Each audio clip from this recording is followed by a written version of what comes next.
JPC کے سامنے ہم لوگوں کو بھی موقع دیا گیا ہماری جو ویو پوائنٹ ہے بتانے کے لیے، تو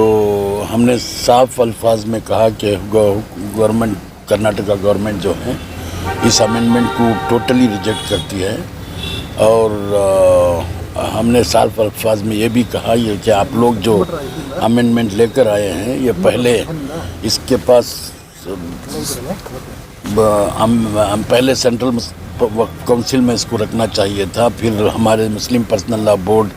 اور جتنے بھی علماء کرام ہیں ان کے ساتھ اسلامک اسکالرز جو ہیں ان کے ساتھ ڈسکس کر کے یہ بل لانا چاہیے تھا۔ آپ لوگ یونیلیٹرلی یہ بل لا کر کے ہیں، یہ بڑی غلطی ہوئی ہے، اور ہم نے یہ بھی کہا کہ ہندوستان کے اندر مسلمان اور دوسرے مذہب کے لوگ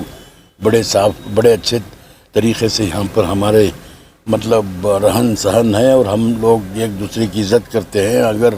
یہ بل اگر آئے گا تو ہم نے کھلے الفاظ میں کہا ہے کہ اس میں بہت سارے ڈسپیوٹ شروع ہو جائیں گے، اور یہ لوگوں کے بیچ میں لڑانے کی ایک سازش ہے، تو اس کو ختم کرنا چاہیے۔ اور ہم لوگ ہندوستان کے اندر بڑی پیار اور محبت کے ساتھ اور بڑے اخلاق کے ساتھ ہم لوگ یہاں پر گزارا کر رہے ہیں، کوئی ایگزسٹنس ہے، تو اس کو خراب کرنے کی کوشش مت کریں۔ اگر یہ جو بل اگر آپ لائیں گے تو اس میں دیہات کے لیول میں، تحصیل کے لیول میں، ڈسٹرکٹ کے ضلع کے لیول میں ہر جگہ ڈسپیوٹ شروع ہو جائے گا، اور ایک دوسرے کے اندر نا اتفاقی ہوگی، اور اس سے کافی بڑا نقصان ہوگا۔ تو ہم نے بہت اچھے سخت الفاظ میں کہا ہے کہ اس بل کو واپس لیا جائے، اور ہم نے یہ بھی بتایا ہے کہ کرناٹکا کے وزیر اعلیٰ نے بھی کہا ہے کہ اس بل کو ٹوٹلی ریجیکٹ کریں، اور یہ کانکرنٹ سبجیکٹ ہے، اسٹیٹ کا سبجیکٹ ہے، اور جیسا کہ land tribunal, land grant, land commission, registration وغیرہ اسٹیٹ کا سبجیکٹ ہوتا ہے، وقت بھی اسٹیٹ کا سبجیکٹ ہے، اور اسٹیٹ میں ہم لوگ ہمارے طریقے سے اس کو سنبھالنے کی کوشش کریں گے۔ ہم ایک دوسرے کے اندر پیار اور محبت کے ساتھ اور زیادہ سے زیادہ ہم لوگ فریٹرنیٹی اور بردرہوڈ لانے کی کوشش کریں گے۔ تو کیا جواب رہا سر؟ تو ہم نے ہمارا جو پریزنٹیشن تھا انہوں نے کہا کہ وہ ہم لوگوں کو سبمٹ کریں، تو ہم ان کو چیئرمین کو پریزنٹ کیا ہے، اور ہم نے ان سے یہ گزارش کی ہے کہ اس کو ٹوٹلی ریجیکٹ کیا جائے۔ JPC میں کون کون تھے سر اس میٹنگ میں؟ اس میں JPC میں سارے لوگ تھے، ہمارے جاوید صاحب تھے، سلیم صاحب تھے، ویوسی صاحب تھے، محب اللہ صاحب تھے، اور جتنے بھی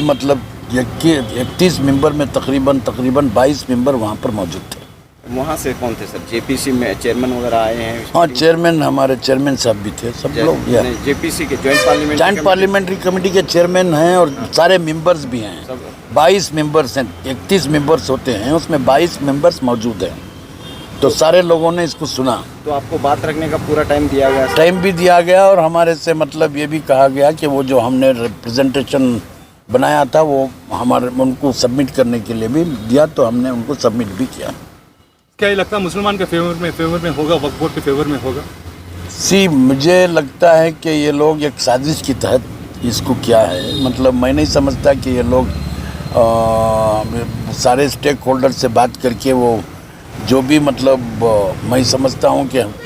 جتنے بھی اسٹیک ہولڈرس ہیں وہ سب لوگوں نے اس کو ریجیکٹ کرنے کے لیے کہا ہے، مگر میں سمجھتا ہوں کہ ان کی یہ کوشش ہوگی کہ اس کو کسی طریقے سے پاس کرانے کی کوشش کریں گے۔ اگر پاس بھی ہوگا تو میں سمجھتا ہوں کہ یہ ہندوستان کے حق میں نہیں ہوگا، اور ہم لوگ انشاءاللہ اس کے بارے میں مشورہ کریں گے علماء کرام کے ساتھ اور مسلم پرسنل لا بورڈ کے ساتھ، اور اس کے بعد اگلی کارروائی کے بارے میں سوچیں۔ کیا